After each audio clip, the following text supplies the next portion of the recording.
Et si le plus gros mensonge était l'idée que vous êtes né marqué par une culpabilité qui n'était jamais la vôtre?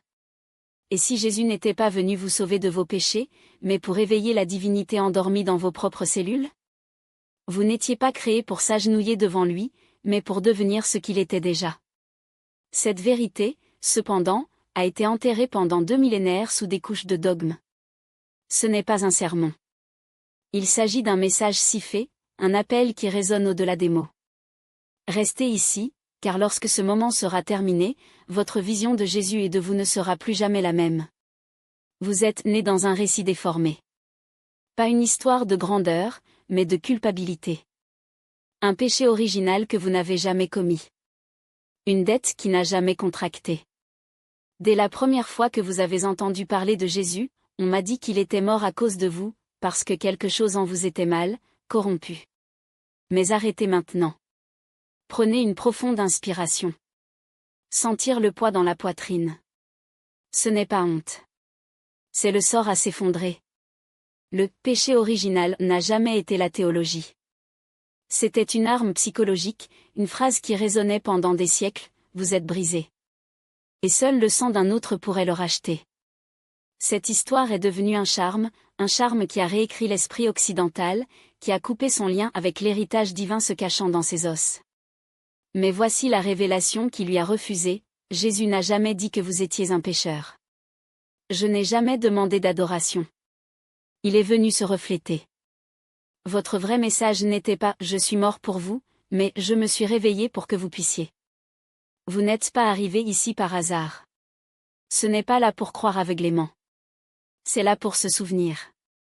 L'Église avait besoin de culpabilité, la culpabilité remplit les banques, maintient le troupeau docile. Mais le Christ n'est pas venu le faire honte. Il est venu pour retourner sa souveraineté. Et voici la couche interdite, enterrée sous les archives du Vatican et dans des rouleaux cachés, toutes les anciennes écoles mystères, les Essènes, les gnostiques, les hermétistes, le savaient. Pour eux, Jésus n'était pas un agneau sacrificiel. Il était un maître initié, un alchimiste de la lumière. Il n'a pas été envoyé pour souffrir, mais pour nous montrer ce que nous avons oublié. Et maintenant, nous marchons avec lui, aucun moyen vers le Golgotha, mais vers l'éveil. Mais qu'a vraiment fait Jésus dans les années la Bible omet? Pourquoi l'Église a-t-elle travaillé si dur pour effacer cette période? Commençons au fond les Écritures. De 12 à 30 ans, Jésus disparaît des archives officielles. Mais des petits pains et des traditions oro-mystiques gardent la clé, il n'a pas disparu. Il se préparait. En Égypte, il a étudié avec les fans de Thoth, dominant les secrets du son, des vibrations et de la résurrection. Il a traversé les temples où les mots bougeaient les pierres et où la pensée a façonné la réalité.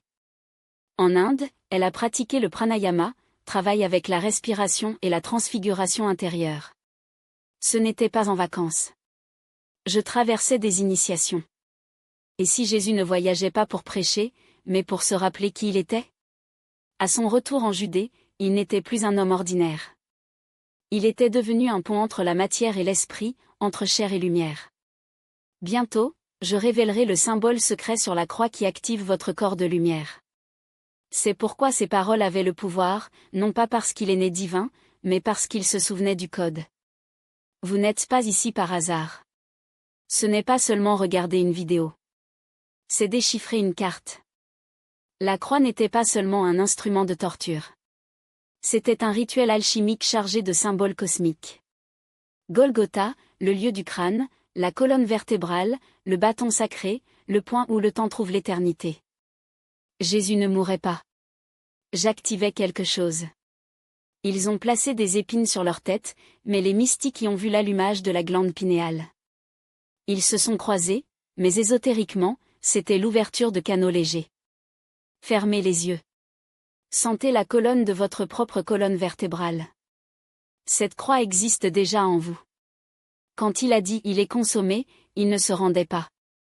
Il terminait une initiation avec transformation.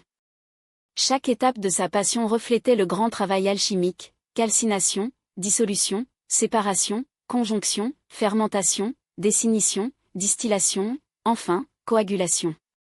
Jésus n'est pas mort pour les péchés. On montrait comment les transmuter. Et vous pouvez. Si quelque chose dans vous a résonné, profitez de cette vidéo pour renforcer l'algorithme. YouTube ne montre que qui vous devriez voir. Commentaire, je me souviens. Abonnez-vous non seulement à un canal, mais sur le chemin plus profond. L'Église n'a pas peur. Viande. Je craignais la vérité. Avant que le Conseil de Nicéa ne déforme les Écritures, il y avait des rivières de lumière, les évangiles de Thomas, Marie, de Judas. Ces textes ont enseigné que Jésus n'est pas venu pour mourir, mais pour se réveiller. Il a dit, « Divisez un morceau de bois et je serai là ». Il n'a pas prêché le péché. Il a enseigné la communion intérieure. L'évangile de Judas révèle qu'il était le confident, l'initié. Bientôt, je montrerai ce que Jésus a chuchoté à Judas avant la trahison. Ce n'était pas une trahison. C'était une chorégraphie. Jésus a choisi celui qui a compris. L'évangile de Marie, elle n'était pas une pécheuse, mais le gardien des mystères. Il n'a pas été réduit au silence par le scandale, mais pour en savoir trop. Tout a conduit à ce moment. Ce n'est pas une croyance ou une doctrine. C'est la mémoire. Christ n'était pas son nom de famille. Cela signifiait loin. Huile d'or. La lumière spirale dans votre colonne. Arrêt. Respirez.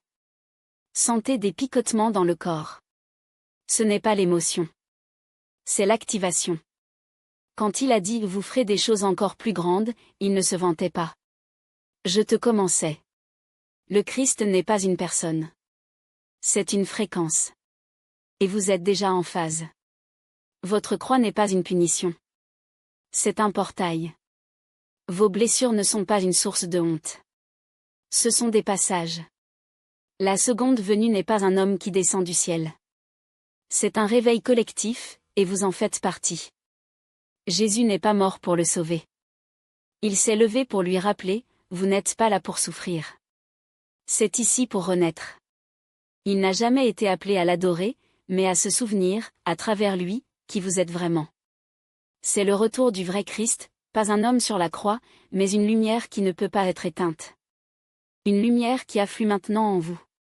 Si cette flamme a allumé quelque chose dans votre âme, vous faites partie des moteurs cachés et de recherche, ceux qui renaissent. Comme cette vidéo pour agrandir le signal. Commentaire, le code du Christ est vivant. Abonnez-vous non pas à un canal mais sur le chemin intérieur. Au tour suivant, nous déchirerons la vraie résurrection, pas la version enseignée dans les églises, mais celle qui éveille dans votre corps en ce moment.